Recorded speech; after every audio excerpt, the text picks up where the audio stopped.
est revenu à la vie. On a les disciples qui sont rassemblés autour de lui. Et là, Jésus va faire un rappel de c'est quoi la mission. Alors, Matthieu 28, verset 18 à 20. Alors Jésus s'approcha d'eux et leur parla ainsi. J'ai reçu tout pouvoir dans le ciel et sur la terre.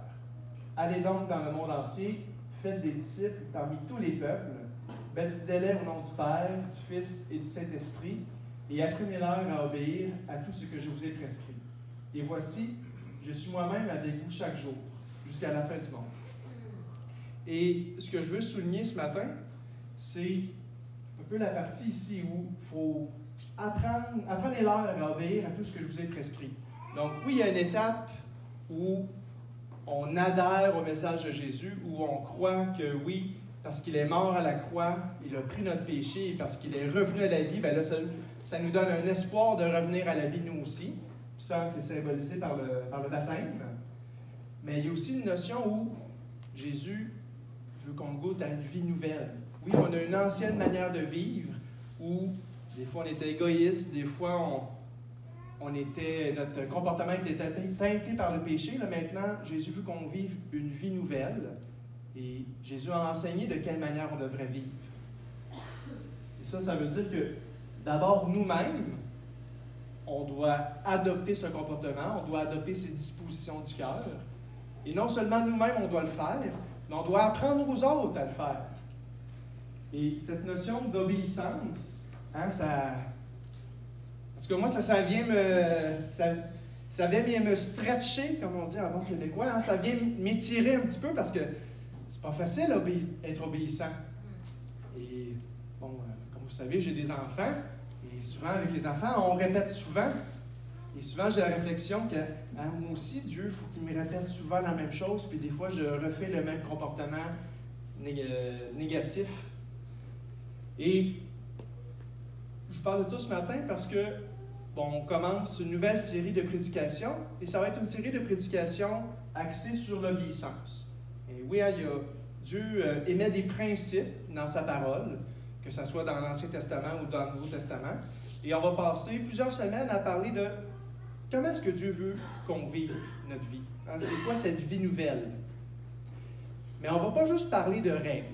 Parce que si pour avoir un bon comportement, il suffisait seulement d'établir des règles claires, bien, les gens dans l'Ancien Testament, il n'y aurait eu aucun problème. Alors, c'est qui avez-vous lu récemment Lévitique? Alors, moi, j'ai mon fils là, qui lit sa Bible, David. Il a finalement réussi à passer à travers Lévitique. Là, il est rendu dans le monde. Là, il y a un petit peu plus de narratif, il y a un peu plus d'histoire. Là, ça va mieux.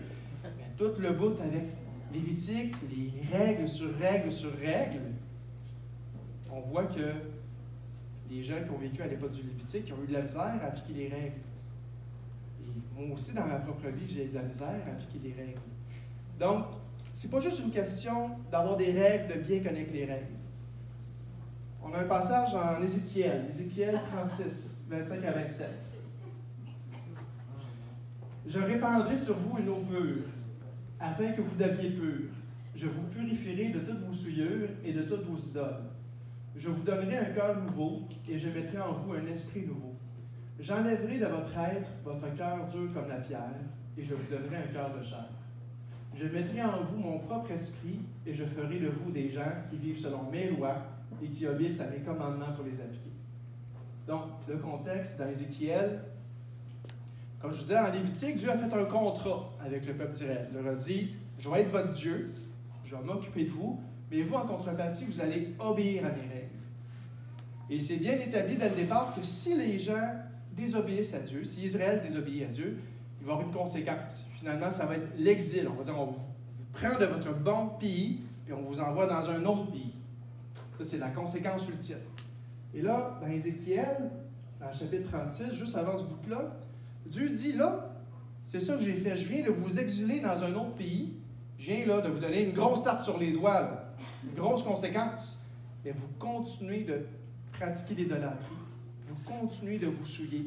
Même si je fais la pire des punitions, vous persistez dans votre péché. Et juste avant ce bout-là, Dieu va dire, regardez, ce que je vais faire, je ne le fais pas parce que vous êtes beau, puis là je paraphrase, je ne le fais pas parce que vous êtes beau et gentil. Je le fais parce que vous êtes mon peuple, puis je me suis attaché à vous. Puis quand les gens vous regardent, ils disent, voici le peuple de l'Éternel. Et là, Dieu dit, regardez, oui, vous avez tous ces péchés-là, mais je vais vous purifier. Puis je ne vais pas juste vous donner des règles, je vais vous donner un cœur qui est capable de suivre ces règles-là. Donc nous, bien des années plus tard, on a plus d'informations. On sait que Dieu réalise ce plan merveilleux, ce plan d'amour, à travers Jésus. Où ce n'est pas juste à cause de nos bons efforts, de notre bonne détermination, de notre bonne volonté. Non, c'est que Jésus a pris la conséquence de nos péchés sur la croix. Il a pris la mort qu'on était supposé subir. Et là, maintenant, on a l'espoir de revenir à la vie comme lui. Et on a cette purification de notre péché. Et cette purification-là, la conséquence, c'est qu'ensuite, on peut obéir à Dieu. On peut avoir un comportement, on peut obéir à ses commandements. Et c'est important, c'est pas l'inverse, c'est pas une fois qu'on a suffisamment obéi à Dieu, une fois qu'on a 60%, qu'on a la note de passage, que là, on est accepté de Dieu, Dieu nous dit, oui, tu peux maintenant rentrer dans ma famille. C'est l'inverse. Dieu nous fait rentrer dans sa famille spirituelle. Il nous a purifiés en Jésus. Et là, maintenant, il dit, maintenant, tu es mon fils, tu es ma fille. Et tu vas me ressembler parce que tu es mon fils, tu es ma fille. Et le cœur est changé par le Saint-Esprit. C'est un travail que Dieu fait en nous. Et certainement que la parole de Dieu est utilisée par le Saint-Esprit, mais c'est un travail qui est surnaturel, ça nous dépasse. Juste laisser à nous-mêmes, c'est difficile d'être obéissant, j'en parlais tantôt. Mais Dieu fait ce travail en nous, qui va compléter un jour quand on va être dans sa présence, quand on va avoir des nouveaux corps, quand il n'y aura plus une once de péché en nous, on va vivre parfaitement à la ressemblance de son Fils Jésus. Donc, tout ça pour dire, la série qu'on commence ce matin, c'est une série qui est sur le cœur et notre obéissance à Dieu. Donc, oui, il y a des règles, oui, il y a des grands principes que Dieu veut qu'on applique dans notre vie, mais tout ça, ça part du cœur. Donc, je me répète, c'est pour que vous compreniez bien, c'est pas juste de bien connaître les règles, mais comment ces règles-là parlent à mon cœur, qu'est-ce qui doit changer dans mon cœur pour que je puisse appliquer ces règles.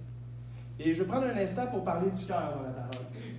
Parce que nous, avec notre contexte moderne, quand on parle de cœur, on met ça dans la catégorie émotion.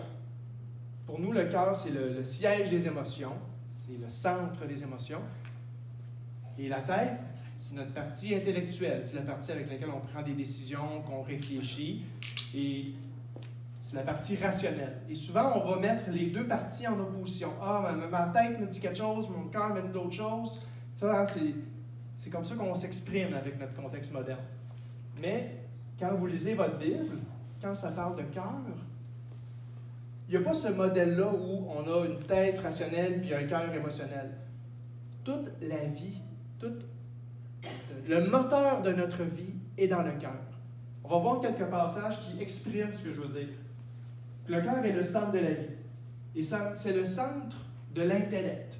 Donc, je disais tantôt, pour nous, notre partie rationnelle est dans la tête, mais quand on lit la Bible, pour la culture des gens qui ont écrit la Bible, l'intellect est dans le cœur. Hébreux 4.12. Donc là, on va sauter du coq à l'âne, on va faire le tour de la parole. Donc, le but, c'est de voir qu'est-ce qu'on dit à propos du cœur dans le passage. Donc, en hébreu. Car la parole de Dieu est vivante et efficace. Elle est plus tranchante que toute épée à double tranchant et pénétrant jusqu'au plus profond de l'être, jusqu'à atteindre âme et esprit, jointure et moelle. Elle juge les dispositions et les pensées du cœur. Donc là, ce que je veux mettre en évidence, c'est que le cœur a des pensées, le cœur a des dispositions. Donc on est dans le domaine du rationnel, de l'intellect. Ensuite, le cœur, c'est le centre des émotions. Là, je ne vais pas surprendre personne à la salle.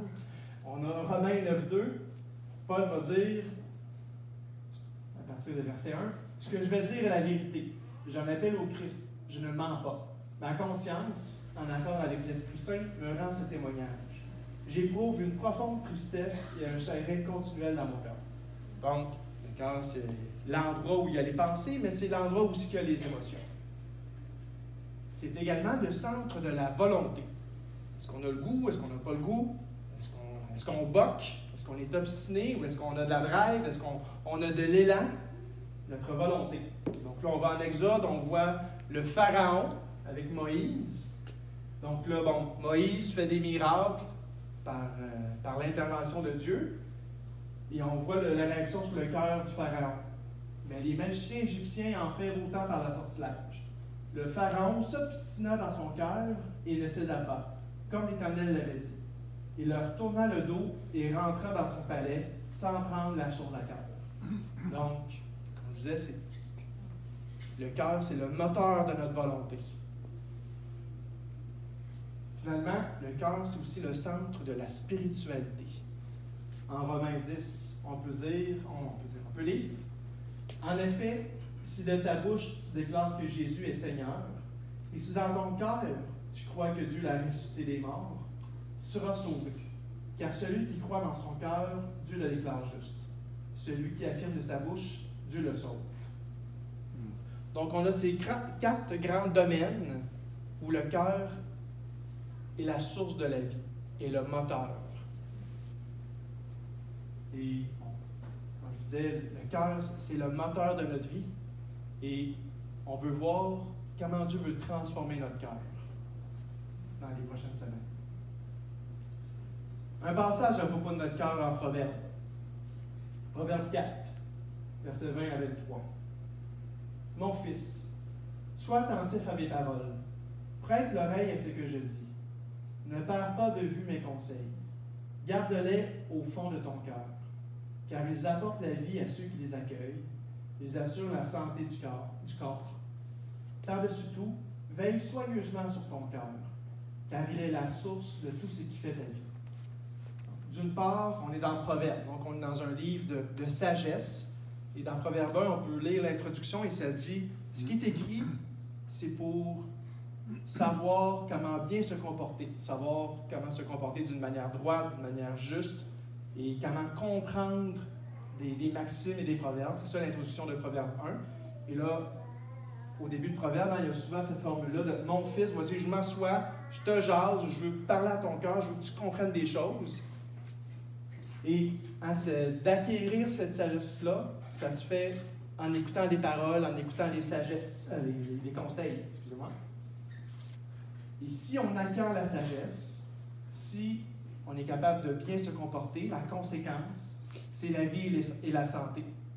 Ça, il y a une grande opposition, un grand contraste dans le livre de Proverbes où il y a un personnage de la folie qui demande aux gens « Venez-vous-en, écoutez ce que je dis ». Et la conséquence, c'est la mort. Mais on a aussi la sagesse qui parle, qui dit « Écoutez-moi, comprenez comment vous devez agir, puis si vous m'acquérez, si vous vivez selon la sagesse, bien ça a beaucoup plus de poids que l'or, l'argent, que les possessions matérielles. En vous comportant bien, dans votre vie, vous allez avoir la vie et la santé. » Donc là, on comprend, quand on parle de sagesse, quand on parle de proverbe, on parle de principe général. Ce n'est pas une équation mathématique où je fais le bien, donc ça va tellement aller bien dans ma vie tout le temps. Non, c'est en général, quand on se comporte bien, on a moins de troubles. Et le conseil ici, dans Proverbe 4, 20 à 23, c'est de veiller sur son cœur, de le protéger. Et ça, c'est un conseil par-dessus tout. Parce que, bon, ça commence une série de consignes, mais le plus important, par-dessus tout, il faut veiller sur notre cœur. Encore parce que cette notion-là, que le cœur, c'est la source de la vie, c'est notre moteur. Toutes nos actions, toutes nos pensées, tout ce qui fait notre être, ça découle de notre cœur. Et de veiller sur son cœur, si on prend encore l'image du moteur, il faut mettre le bon carburant dans le moteur. Si on veut que ça fonctionne bien, il faut bien alimenter notre cœur. Et quand j'étais plus jeune, quand j'avais 17-18 ans, j'étais pompiste. Là, maintenant, ça n'existe plus vraiment, le noble métier de pompiste, parce qu'on a des machines automatisées. À un moment donné, il y a quelqu'un qui s'était stationné devant la pompe diesel. Mais son moteur n'était pas diesel. Alors moi, jeune homme, il est stationné devant un diesel. Fait que je mets du diesel dans son réservoir. Là, après ça, 20 minutes plus tard, il appelle à la station-service. « Hey! T'as pas mis de l'essence sans plomb dans mon moteur, t'as mis du diesel? Ah d'accord. Ça. Donc, bon, là, bon, on a nettoyé le moteur, mais vous comprenez l'idée, hein? Pour qu'un moteur, pour que ça fonctionne bien, il faut qu'il y ait le bon carburant. C'était moi, ça. Si on ne met pas le bon carburant dans notre cœur, après ça, ça ne va pas bien fonctionner. Et je reviens avec cette idée-là. Pour avoir une obéissance au Seigneur, pour vivre selon les principes de Dieu, il faut que ça parte du cœur. Parce que si c'est juste, OK, mais j'ai 18 règles à suivre, OK, là, je m'attelle, je vais suivre ces règles-là. Si le cœur n'est pas transformé, si le cœur n'a pas le bon carburant pour donner l'énergie, pour donner la drive, pour donner la motivation, là, chaque journée va être difficile, chaque instant va être un combat. Oui, il y a une lutte dans la vie chrétienne, mais si on alimente notre cœur de la bonne manière, si on lui donne le bon carburant, ça va être beaucoup plus facile de lutter nos combats et de marcher avec le Seigneur. Maintenant, des grandes lignes de ça veut dire quoi veiller sur son cœur? Je vous parlais de carburant. Qu'est-ce qu'on laisse entrer dans notre cœur? Dans Proverbe 4, on vient de le voir, hein, le père dit à son fils, les paroles que je te dis, garde-les au fond de ton cœur. Donc, les paroles qu'on entend, ça vient dans notre cœur.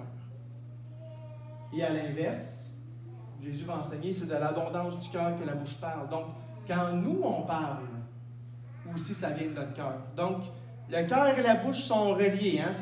Notre bouche, c'est la sortie de notre cœur, puis nos oreilles, c'est l'entrée dans notre cœur. Ce qu'on entend des autres, ça vient dans notre cœur. Puis à l'inverse, ce qu'on dit aux autres, ça va dans leur cœur. Donc, c'est pour ça que dans Jacques, quand il y a une grande importance qui est mise sur le fait de surveiller nos paroles ont un effet. Puis un effet sur le cœur. Le cœur qui est la source de la vie. Donc, il faut faire attention. Et quand je dis, bon, comment est-ce qu'on alimente notre cœur, qu'est-ce qu'on écoute, qu'est-ce qu'on entend, bon, je parle de qu'est-ce qu'on lit, de ce qu'on entend à la radio, de ce qu'on écoute à la télé ou sur Internet. Et je vais vous donner un exemple de comment il faut faire attention. Depuis un petit bout, là, je vais sur un site Internet, ça s'appelle Reddit. En fin de compte, c'est comme un réseau social, ce sont des publications des gens d'Internet, des gens dans la vraie vie. Là, mettons, il y a plusieurs sujets. Mettons, il y a un sujet, c'est sur les jeux vidéo. Moi, je regarde ça, puis c'est des nouvelles de jeux vidéo. Là, un moment donné, je suis tombé sur un sujet, c'était des batailles en public. OK, puis là, je vais voir ça. Puis là, c'est des gens qui ont la cellulaire. Fait que là, ils voient des gens qui se battent en public. Là, chicane punk. Là, ils filment ça. On a souvent notre cellulaire dans les mains. Puis là, les gens filment ça. Puis là, ils vont mettre ça comme publication de Reddit. Puis là, je regarde ça. Là, un moment donné, ma reine dit, c'est quoi tu fais? Je regarde du monde qui se bat sur Internet. Là, j'ai comme réalisé que ça avait comme pas d'allure de regarder ça. Donc, hein, il n'y a pas vraiment... Il n'y aura pas de verset dans la Bible, tu ne regarderas pas du monde se battre sur Internet. Non, il n'y aura pas ça, mais comment est-ce que j'alimente mon cœur? C'est genre, hein, certainement qu'on est appelé à aimer, on n'est pas appelé à haïr. Si dans mes temps libres, je me divertis à regarder du monde s'haïr puis se tapocher sa face, peut-être que je n'alimente pas mon cœur de la bonne manière. Donc, oui, hein, il y a des grands extrêmes. Hein, certainement, vous comprenez bien que il y a des choses sur Internet qui sont barrées, qu'on n'est pas supposé voir. Mais il y a d'autres choses que c'est un petit peu plus gris. Puis, une parenthèse, des fois, on sait qu'il y a une ligne à ne pas franchir. Là, je parle d'Internet, mais en général dans notre vie. Il y a des lignes à ne pas franchir. Et des fois, on essaye de s'approcher le plus possible de la ligne. Parce qu'on se dit, là, je suis encore correct. Le but, c'est pas d'être le plus proche de la ligne possible. Le but, c'est de dire, non, regarde, Dieu, il dit, tel comportement, c'est pas correct. Ça te détruit, ça détruit tes relations, ça détruit les autres, ça me déshonore. Donc, le but dans notre vie, là, je sais que je donne pas d'exemple concret, là, mais on va reparler plus tard dans les autres prédications. Là, on va y aller plus concret dans les autres prédications. Mais ce que je veux dire, c'est... Bon, je donne l'exemple de mon Reddit. Là. J'aurais pu dire à Marie, je regarde juste des vidéos sur Internet. Là. Mais quand on y réfléchit 2 secondes, hein, comment j'alimente mon cœur? Comment j'alimente mon cœur? Aussi nos amis. On a 1 Corinthiens 15, Paul qui va dire « Les mauvaises compagnies corrompent les bonnes mœurs. » Et nos amis ont une influence sur nous. Faire attention à... Oui, certainement qu'on doit aimer tout le monde autant que possible, on doit être en paix avec tous les hommes, toutes les femmes, mais les gens vraiment qu'on attribue une importance, les gens qu'on leur laisse une place dans notre cœur, est-ce que ce sont des gens qui nous donnent des bons conseils, qui sont un bon exemple pour nous? Il faut faire attention. Je donne l'exemple en 2 Samuel 13. On a Amnon, le fils aîné du roi David. Le roi David, là, qui règne sur tout Israël, ça va vraiment bien. Et Amnon, il y a une chose qu'il veut. Il veut marier sa sœur. Donc, c'est pas vraiment légal, si vous êtes pas au courant. Donc, il y a son ami, Amnon. Amnon qui est triste à tous les jours, qui fait la face longue, il est triste. Puis là, son ami, il dit, comment ça se fait que le fils du roi, là, celui qui va hériter du trône, là, il va hériter de tout? Comment ça se fait là, que tu es triste de même? Il dit, il y a telle affaire, hein? Il y a ma sœur, là, que je suis bien amoureux. Puis là, son ami va élaborer un plan. Là, je vais vous laisser le loisir de lire en 2 Samuel 13, mais le plan ne se termine pas bien, là. C'est pas un bon plan. Il faut faire attention aux conseils qu'on reçoit de nos amis. Et au contraire, comment est-ce qu'on alimente notre cœur? Bien, certainement que la parole de Dieu, c'est une bonne manière d'alimenter notre cœur. Le Saint-Esprit utilise les paroles de Jésus, utilise la parole de Dieu pour transformer notre cœur. Donc, c'est important de lire la parole et de méditer, de réfléchir. Qu'est-ce que ça change dans ma vie? Et même je fais référence à l'Ancien Testament, dans la loi, ça disait, celui qui va être le roi, il doit avoir une copie personnelle de la loi, puis à tous les jours, il doit la lire. C'est important à tous les jours qu'il ait ça en tête pour bien régner sur Israël, pour prendre des bonnes décisions. Il faut qu'il soit au courant de à quoi Dieu ressemble, puis c'est quoi que Dieu veut. Donc, c'est pas une question d'être légaliste, de dire qu'il faut absolument tous les jours lire la Bible, mais en même temps, tantôt je disais, notre cœur, c'est notre moteur, il faut mettre le bon carburant. Nos corps physiques ont besoin de nourriture pour avoir de l'énergie, pour être bien alimentés. Mais de la même manière, notre cœur a besoin d'être bien alimenté par la parole de Dieu. Donc, je pense que oui, c'est une bonne habitude de lire à tous les jours, sans être légaliste, sans mettre un fardeau de culpabilité. Ensuite, une autre manière de veiller sur son cœur, qu'est-ce qu'on laisse pousser dans notre cœur? En Hébreux 12, on peut lire « Veillez à ce que personne ne passe à côté de la grâce de Dieu, qu'aucune racine d'amertume ne pousse et ne cause du trouble en empoisonnant plusieurs d'entre vous. » Donc, on imagine cette situation où il y aurait un conflit entre deux personnes et s'il n'y a pas de pardon, si on passe à côté de la grâce de Dieu, où on peut se pardonner mutuellement, au final, qu'est-ce qui se passe? C'est qu'il y a une personne qui va crouler sous le poids de la culpabilité, qui va, comme Rachel tantôt discutait, qui va avoir son gros sac à dos lourd, qui va garder ça sur ses épaules. Puis il y a l'autre personne qui va être en colère à cause du péché ou du tort. Et cette colère-là, étant donné qu'elle n'est pas réglée, qu'elle ne résulte pas en un pardon, cette colère-là va finir par se développer en amertume. Tout le temps, une espèce de petit sentiment dans le fond qui va tout teinter les relations entre les deux personnes, qui va causer du trouble. Et il faut réaliser que dans notre cœur, quand ça pousse ces émotions-là, quand on sent que notre colère, là, elle ne passe pas, qu'elle vient vraiment s'enraciner comme des mauvaises herbes qu'est le jardin de notre cœur, ça commence à être profond, ça commence à être difficile d'extraire ces mauvaises herbes-là. Il faut réaliser qu'on a un contrôle sur qu'est-ce qu'on fait de nos émotions, qu'est-ce qu'on fait de nos irritations. Et quand on sent que non, là, je suis frustré à cause de telle chose ou envers telle personne, OK, qu'est-ce que je peux faire pour me réconcilier avec l'autre personne? Qu'est-ce que je peux faire pour que tous les deux, on puisse goûter à cette grâce? Parce que si on fait juste se livrer à notre amertume, si on fait juste tout le temps broyer du noir de « Ah oui, vraiment, l'autre personne, elle m'a blessé, l'autre personne, elle a fait telle affaire. » Ou à l'inverse, « Ah, moi, j'ai fait tel péché, je suis donc bien écœurant, ça n'a pas d'allure. » Mais là, on oublie qu'on est pardonné en Jésus. On oublie que notre nouvelle identité, c'est d'être le fils, la fille de Dieu. Et Dieu veut pas qu'on passe à côté de la grâce de Dieu. Il veut transformer nos relations pour qu'il y ait un pardon mutuel.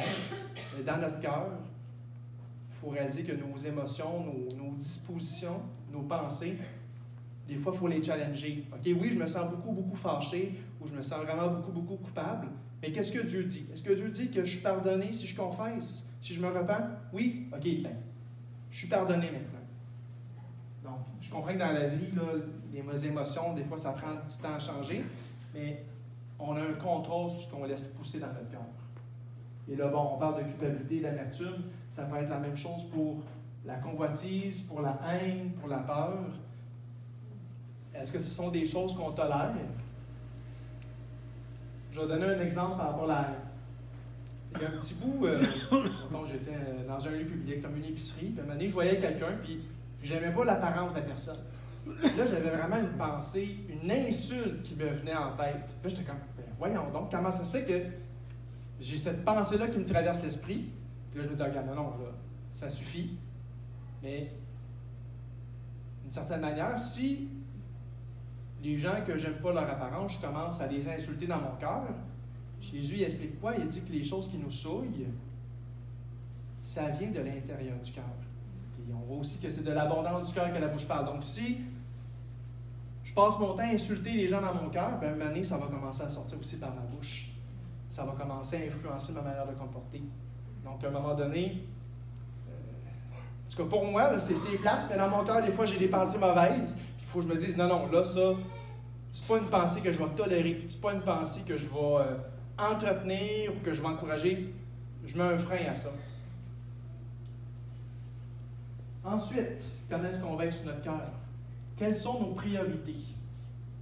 Jésus enseigne que, en effet, là où est ton trésor, là aussi sera ton cœur.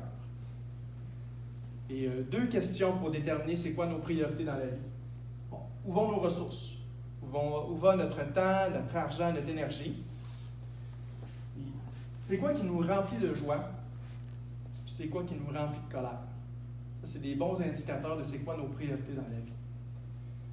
Et je vais vous donner un exemple. Il y a quelques années, mon ordinateur était brisé.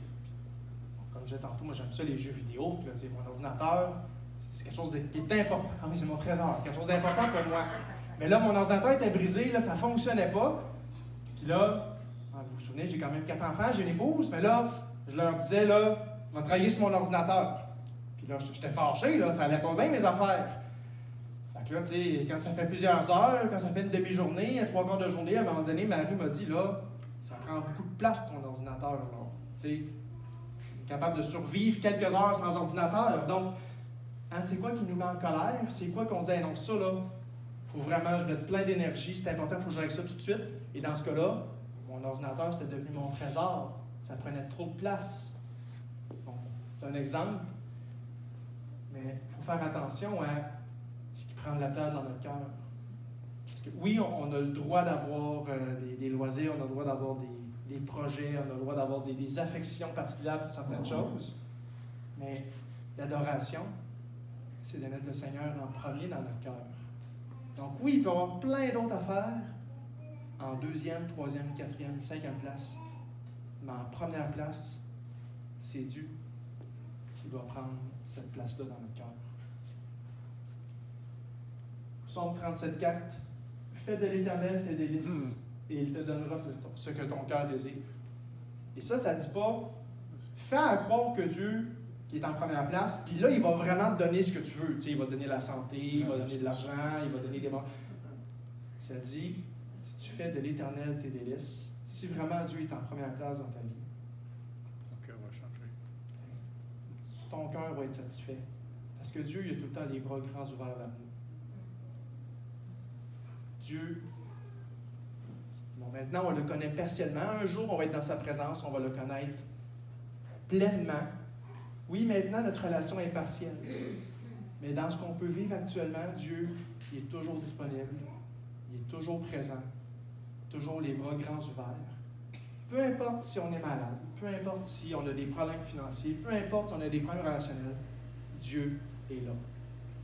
Et si réellement, ce qui est en premier dans notre cœur, c'est de vouloir être proche de Dieu, nous serons satisfaits de cela. Parce que Dieu nous aime, Dieu veut être notre Père, il veut être proche de nous. Et il a prouvé cela en donnant Jésus à la croix. Et ce matin, on va faire une action tout le monde ensemble. On va partager le repas du Seigneur.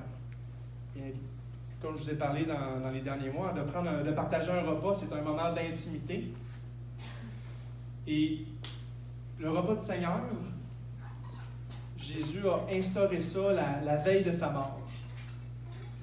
En 1 Corinthiens 11, on peut lire que Jésus a mangé avec ses disciples, prenait un dernier repas avec eux avant d'être arrêté et mis à mort. Et Jésus leur parle de la signification de sa mort qui est à venir. Il va leur parler de son corps qui va être brisé pour eux, de son sang qui va couler pour eux, pour le pardon des péchés.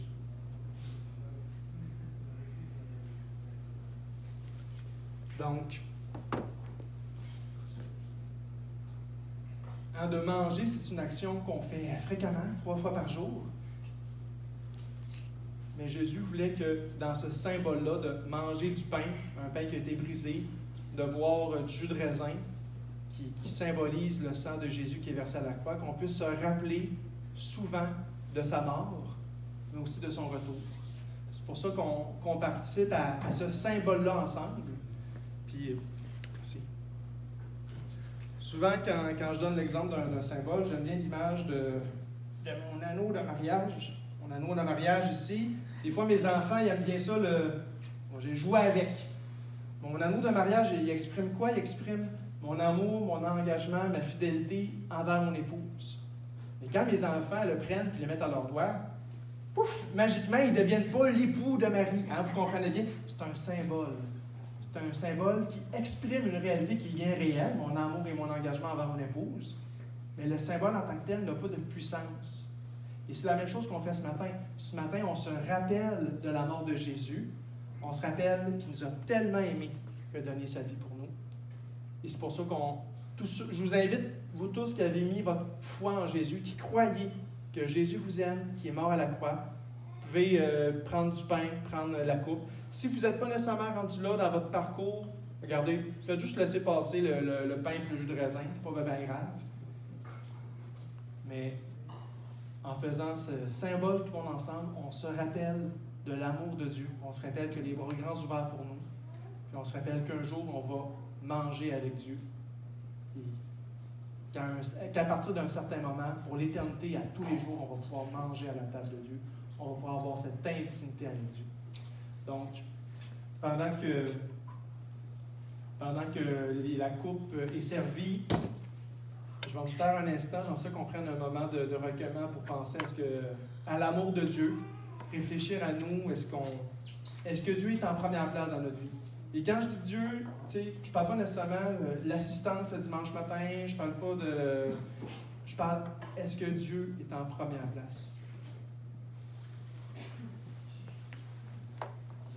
Ensuite, je vais prendre la parole avant de manger.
je vais prendre un moment de prière.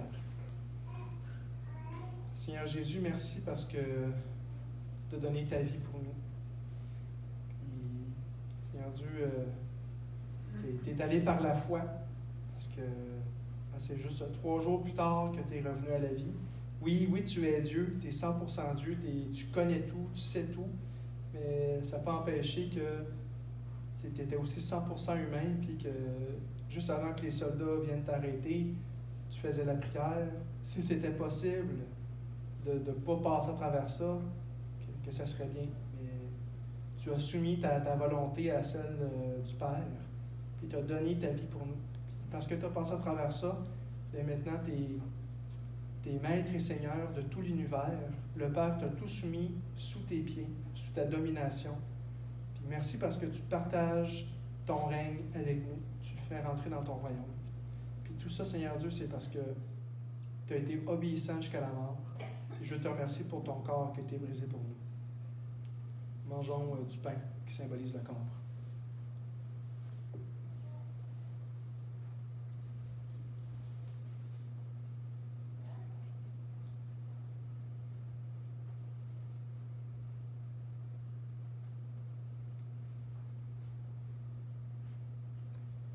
Seigneur Dieu, à la croix, tu as versé ton sang. Puis dans l'Ancien Testament, Dieu, tu as pris le temps d'enseigner aux gens que dans le sang, il y a une valeur. Le sang, c'est la vie. La vie, c'est précieux. Parce que toi, Seigneur Dieu, tu es l'auteur de la vie. Tu es le contraire de la mort. Quand on perd la vie, il y a tout un poids d'associé à ça. Seigneur Jésus, tu as versé ton sang pour nous. Tu as versé ton sang pour effacer notre péché. Puis je te remercie pour ton sang qui a coulé pour nous. Puis parce qu'un jour, on va boire à la même coupe avec toi quand on va être au ciel pour toujours. Amen. Buvons de cette coupe.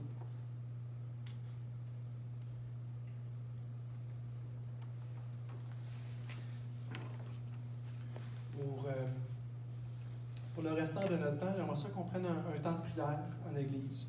Donc, si vous voulez adorer Dieu, si vous voulez demander à Dieu de transformer votre cœur, si vous voulez prier pour bénir Maison Coram Deo, donc prions Dieu.